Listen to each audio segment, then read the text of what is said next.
I still remember the night I proposed. It was a rooftop dinner in Chicago, the city lights flickering beneath us like 1,000 tiny promises. Elise said yes with that perfect little gasp and a shaky laugh, her hands trembling as I slid the ring on. Back then, I thought we were solid. I thought we were building something that would last. My name's Derek. I'm 32 years old, an urban planner working for the city.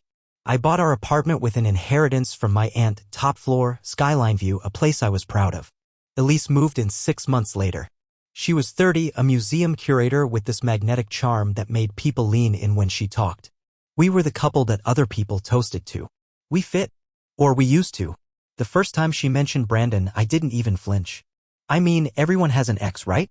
Hers just happened to be some globe-trotting photojournalist with a tan and a jawline you could slice bread with.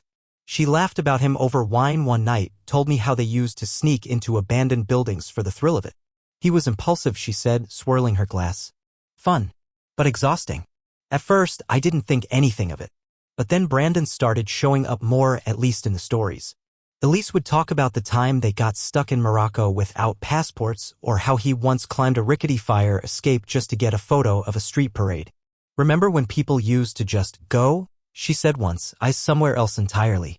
I noticed it after that. The absences. She started staying later at work. The kisses when she came home felt more like habits than hellos. She'd answer questions with vague shrugs or distant smiles. When I asked if she was stressed about the wedding, she just said, I don't know. Maybe I'm just tired. That was the beginning of it. The cracks. I stopped bringing up vendors and honeymoon plans because she changed the subject. I'd wake up and find her already dressed and heading out early. She started leaving her phone face down more often, which was weird because she used to scroll freely beside me. But mostly, it was the way she looked at me, like I was the safe choice. The comfortable one. Like she had one foot planted here with me and the other still somewhere else, chasing someone she used to be. One night, we were watching some travel show, Elise curled up beside me but barely watching. The host was in Peru, talking about finding beauty in chaos. Elise blinked and murmured, that used to be my life. That's when it hit me. She missed it. Him. All of it. I sat there quietly, pretending not to notice, but inside I felt something sink. Not crash. Just sink. Slowly and coldly, like an anchor pulling down what I thought was steady ground. Something was off. And even though I couldn't prove anything yet, I knew it wasn't just the wedding jitters. She was drifting. I just didn't know how far she'd go. It started with a text Elise showed me one evening, just casually, like it didn't mean anything. Look who messaged me, she said, handing me her phone. It was Brandon. Apparently, he had reached out to apologize for everything. No punctuation, just that. One of those vague exes trying to make amends messages. I handed the phone back, trying to keep my voice even. You gonna reply? She shrugged. I don't know. Maybe. I mean, he was a big part of my life. That word should have comforted me. It didn't. The next morning, she told me she'd replied. Just for closure, she said. It's healthy. That's what they say, right? She laughed it off, kissed me on the cheek, and went to work like it was nothing. A week later, she mentioned they were getting coffee. Just coffee. I paused. Coffee with an ex who recently slid back into your life isn't nothing. But I said, sure. I trust you. And I meant it. Or at least I tried to. That Sunday, she came back from that coffee date with her hair windblown and a weird spark in her eyes. She said Brandon was doing well, freelancing in South America, hopping around with a film crew. He's actually working on a documentary, she said. You'd love it. It's about collapsing cities and urban migration. Urban migration. My actual line of work. That hit me sideways. He still has that camera slung over his shoulder, she added, smiling to herself like it was a fond childhood memory. Still smells like wood smoke and cologne. I nodded slowly. Sounds like he hasn't changed much. Nope, she said, stretching on the couch. But maybe that's not a bad thing. The way she said it, it was like she was defending him. To herself. That week, Elise became someone else. She stayed up late scrolling through old photos, old memories. I knew because I saw the tabs left open on her laptop. Peru. Istanbul. Oaxaca. Photo blogs with rough terrain and beautiful strangers smiling into the sunset. None of them had anything to do with me. She started using words like stale and safe and predictable, not about me exactly. Just about life. The wedding planning. I don't want a cookie-cutter future, she said one night while organizing her books. You know? I want to feel like I'm still alive. I asked, are you saying you don't feel alive with me? She turned, startled. No. That's not what I meant. But she didn't deny it. Instead, she sat next to me and tried to explain how she had lost something when she and Brandon ended. Something wild. Something brave. We were messy, she said. But we were passionate. It was like we burned bright. I sat there in silence. I could have said a lot. Could have reminded her that I was the one who steadied her when she lost her job 2 years ago. That I was the one who found this apartment, furnished it, made it ours. That I had spent the last 3 years building a life with her, not for fun, but for forever. But instead, I just nodded. Okay. Because I didn't want to be the jealous fiancé. I didn't want to seem insecure. I didn't want to start a fight I wasn't sure I'd win. But deep down, I knew what was happening. Brandon wasn't just back in her messages. He was back in her imagination. And that was more dangerous than anything. It was a Saturday morning, the kind where nothing was supposed to go wrong. I had made coffee, scrambled eggs, even sliced a grapefruit the way she liked, halved with a little sugar on top. Elise sat across from me in one of my old t-shirts, legs tucked under her, hair messy from sleep. She looked almost peaceful. I remember thinking maybe we were turning a corner. She cleared her throat. I want to take a break. I looked up. From what? From us, she said. Calmly. Like it was just a weekend plan she forgot to mention. I blinked. What are you talking about? She set down her mug. I think I need a couple months. Just to figure things out. Clear my head. Figure out what exactly. Her eyes didn't meet mine. Brandon. There it was. Plain as day. You want a break so you can date Brandon. She flinched at the word. It's not about dating. It's about understanding what I'm feeling. I need space to explore that. I stared at her for a long time. Let me get this straight, I said slowly. You want to pause our engagement, our wedding, our future, so you can go relive your past with the guy who couldn't even stay sober in a relationship? Don't twist it. I'm not twisting anything. She crossed her arms. I'm just trying to be honest. You always said you'd rather know the truth than be lied to. Right? I said. So tell me the full truth. She hesitated. You're going to be with him romantically, aren't you? I asked. During this break. She didn't answer. That's a yes, I said quietly. I'm not sleeping with him if that's what you mean, huh? Elise. She stopped. Looked at me for the first time. And I saw it. Guilt, but not regret. I stood up slowly. All right. What?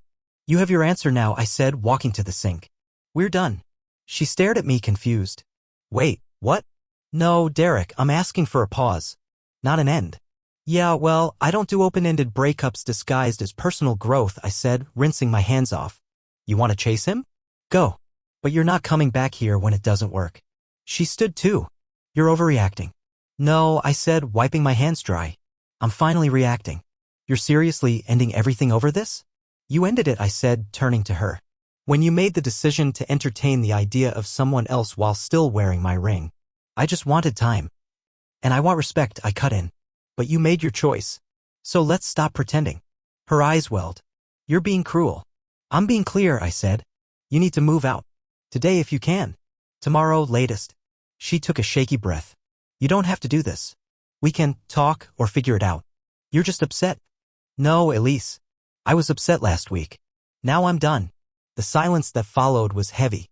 She looked around the apartment as if seeing it differently for the first time, seeing what she was walking away from. Not just the space, but the steadiness. The version of love that didn't crash and burn.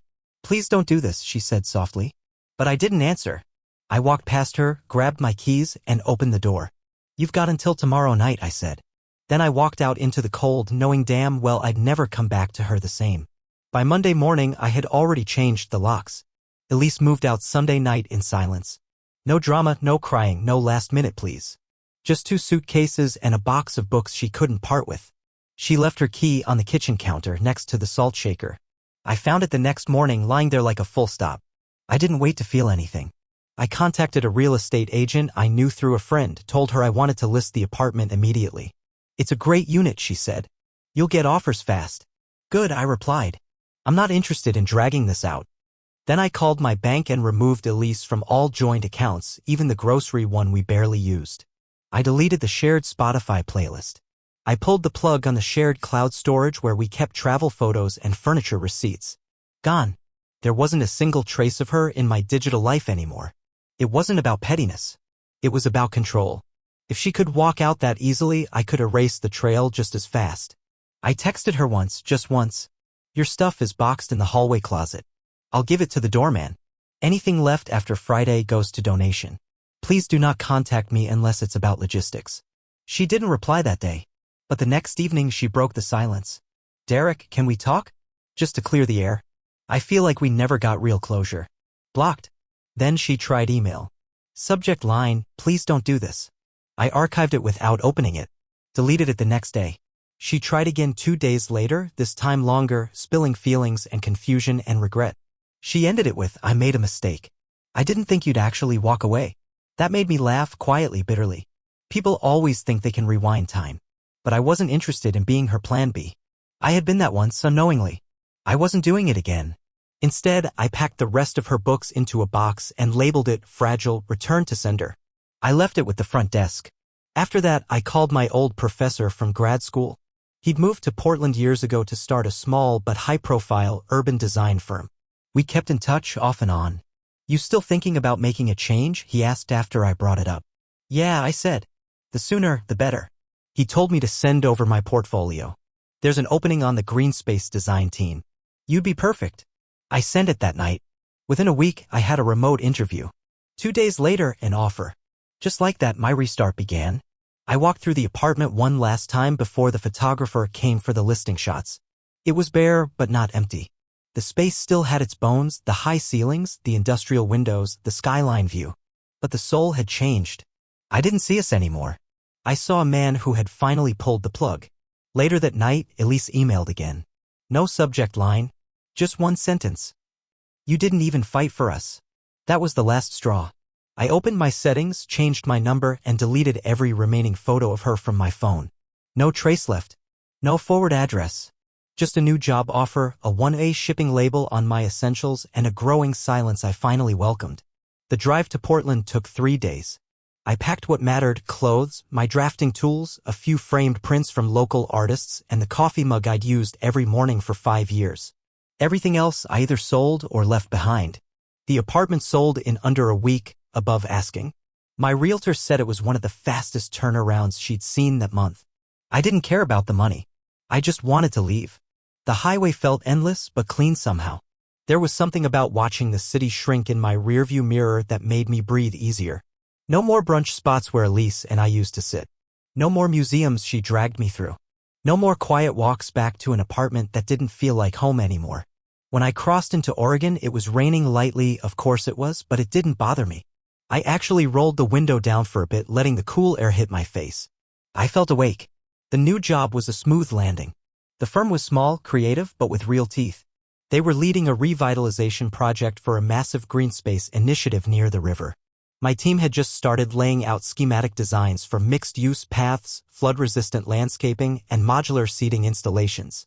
Exactly my kind of work. It felt good to be knee-deep in blueprints again, arguing over stormwater runoff and pedestrian flow. Nobody there knew my story. Nobody asked about Elise.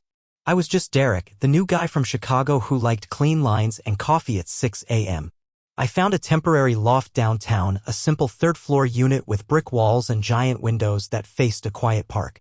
No shared furniture. No memories. Just my own mess to clean up. I set a routine. Up at 6. Gym at 7. Coffee and bagel by 8. Work by 9. Home by 6:30. I'd make dinner, read, or call an old friend from college. No dating apps. No awkward small talk. I wasn't interested in starting something new just to prove I could. Solitude suited me. One night I walked through the neighborhood park, the one I could see from my window, and passed a group of teenagers skateboarding under a streetlight. Their laughter echoed, unbothered by anything. A dog barked nearby. The air smelled like pine and wet concrete. I sat on a bench, closed my eyes, and for the first time in months, my chest didn't feel tight. I wasn't over everything. Not fully. But I also wasn't carrying it around like it defined me anymore. The city felt clean. New. Like maybe it was the first place I'd ever lived that didn't expect anything from me except to show up and try again. And I could do that. It had been almost 4 months since I left Chicago when I got the message. It was from Rachel, Elise's cousin. We weren't close, but she was one of the few people in Elise's family I'd always liked. She was straightforward, no drama. The kind of person who always called out passive-aggressive nonsense at family dinners. Her message came in late on a Wednesday night. Hey Derek. I know you probably don't want to hear from anyone connected to Elise, but I thought you should know what's going on. I almost didn't respond. But something about the tone caught me. So I replied, "If this is about money or guilt, don't bother." Her reply came instantly. "It's not. Just thought you deserved to know the truth. She's not doing great." I sat there staring at the screen for a minute before asking, "What happened?" Rachel didn't sugarcoat it. Brandon ended things with Elise 2 weeks after she moved out.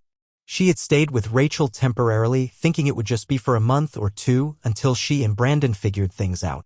But according to Rachel, it became clear fast that Brandon wasn't interested in anything serious. He said she felt stuck in the past, Rachel wrote. That she romanticized who they were, not who they are. He told her she was chasing an old version of herself. I almost laughed at the irony.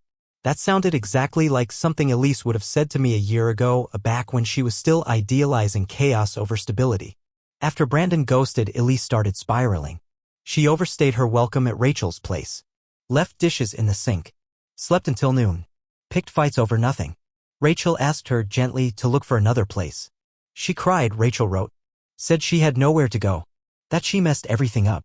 Eventually, Elise crashed with an old coworker for a bit. But things went south there too. She missed deadlines at the museum. Showed up late for tours. Stopped answering emails. 3 weeks later, she was let go. Budget cuts, Elise had told everyone. But Rachel knew the truth.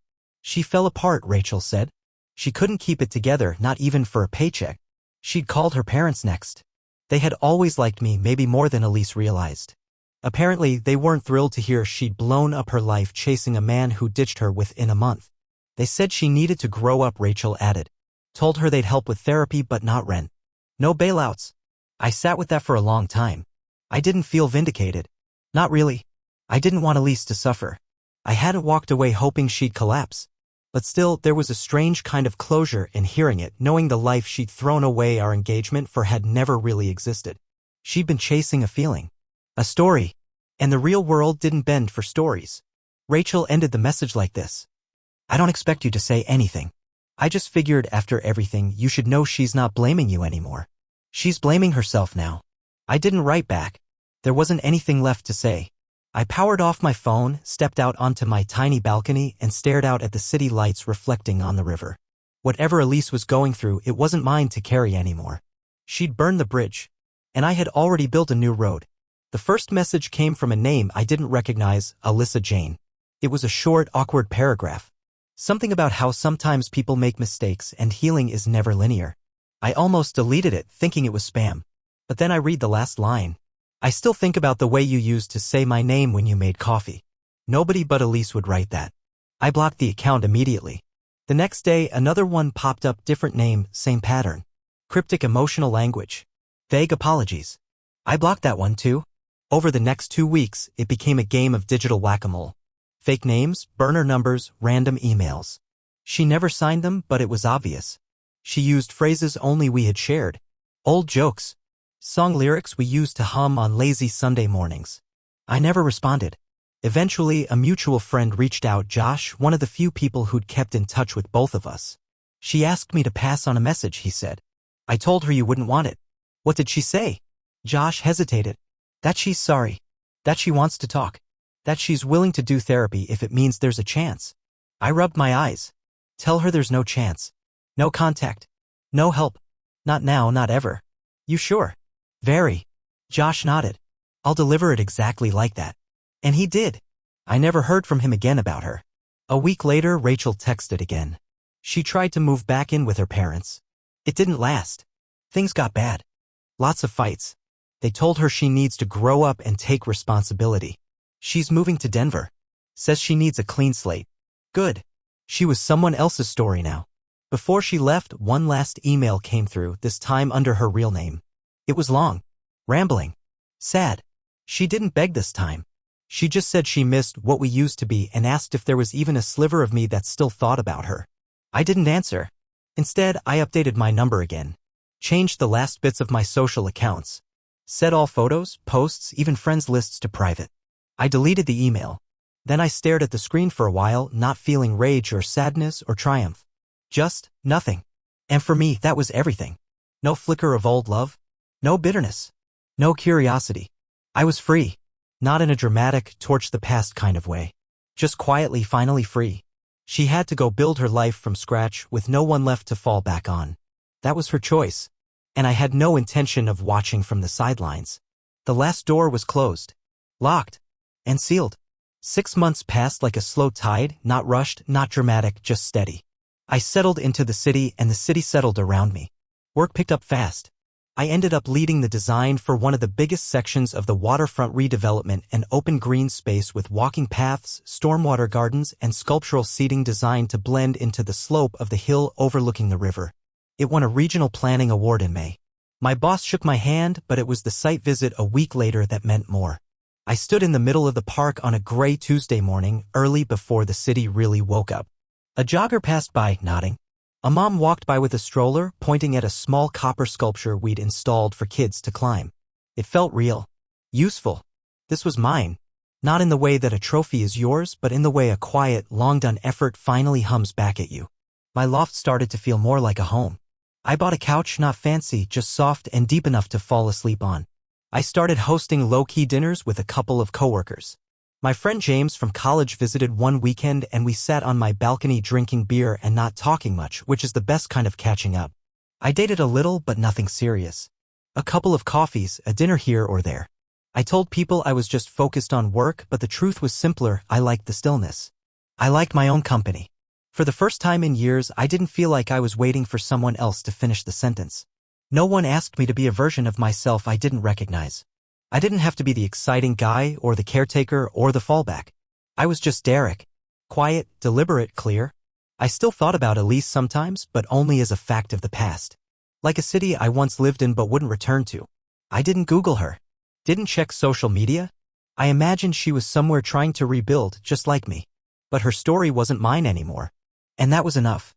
On a Friday afternoon in June, I took a slow walk through the park we'd designed. The sun was just starting to dip and the whole space looked golden. A kid rode a scooter along the curved path I'd argued for in 2 design meetings. A couple lay on the grass, sharing earbuds. I stopped at a bench, sat down, and looked around. No noise in my chest. No ghosts. Just the sound of wind in trees and the faint splash of the river below. I breathed in. No memory tugged at me. No regret curled in the corners. This was my life now. And I had built every part of it with my own hands. From the ground up. Alone, yes. But whole. And finally at peace.